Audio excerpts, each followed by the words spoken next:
Le Saint-Esprit a deux choses à faire dans le croyant, comme il a deux choses en Christ. Au Jourdain, Jésus fut baptisé de puissance, en vue des œuvres puissantes à accomplir. Mais le Jourdain était la préparation pour le calvaire. Au calvaire, nous ne voyons pas une œuvre puissante visible, et cependant le calvaire fit davantage pour le salut du monde que les guérisons et les miracles de Jésus en Galilée. Nous pensons trop à accomplir des œuvres puissantes, Matthieu 14, 12, et trop peu à suivre le Maître en sa mort. Et cependant, c'est celui-là seul qui sera enseveli, avec Christ en sa mort, qui portera du fruit. Vous pouvez avoir une activité dévorante toute votre vie et n'arriver qu'à peu de résultats. Mais si vous êtes prêt à mourir avec Christ, le fruit qui en résultera sera aussi abondant que le sable de la mer. Il n'y a pas de limite au fruit qui sort de la mort. Jean 12, 24. Si nous avons été faits une même plante avec lui par la conformité à sa mort, Romains 6, 5. Cette conformité peut être comparée à la greffe pratiquée sur un arbre. Lorsqu'on greffe un arbre, on fait une fente, puis, quand la greffe a été insérée dans la jante, les deux branches sont attachées ensemble par un lien. Pourquoi? Pour que la vie de l'arbre, la sève, puisse entrer dans la greffe et que l'arbre et la greffe n'aient qu'une seule vie. Que Dieu soit loué pour cela. Quand Dieu prend le couteau pour nous séparer du monde et de nous-mêmes et pour nous greffer en Christ dans sa mort, de sorte que sa sève de vie puisse couler en nous.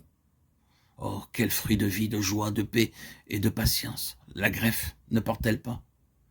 Le fruit vient de lui comme notre vie. Qu'avons-nous donc à faire sinon de demeurer en sa mort continuellement?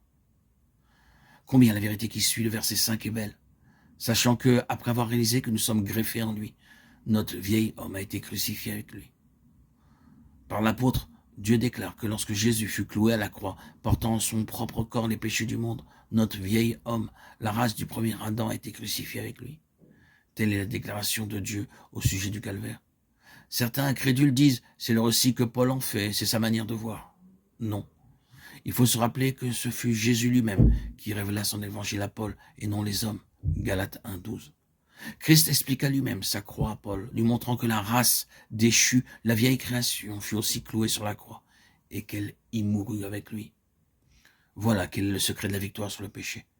Ce n'est pas vous qui vous séparez du péché, c'est en saisissant votre position dans la mort de Christ et en consentant à être greffé avec lui, vous comptant vous-même mort au péché, que le Saint-Esprit opère cette séparation du péché et qu'il vous amène à réaliser en fait cette œuvre de délivrance qui en résulte. Le Saint-Esprit ne manque jamais de rendre témoignage à l'œuvre du calvaire.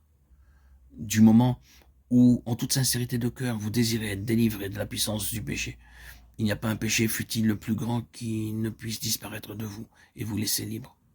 S'il est mort, il est mort une seule fois pour le péché. Mais maintenant qu'il est vivant, il est vivant pour Dieu. Mettez-vous aussi bien dans l'esprit que vous êtes mort.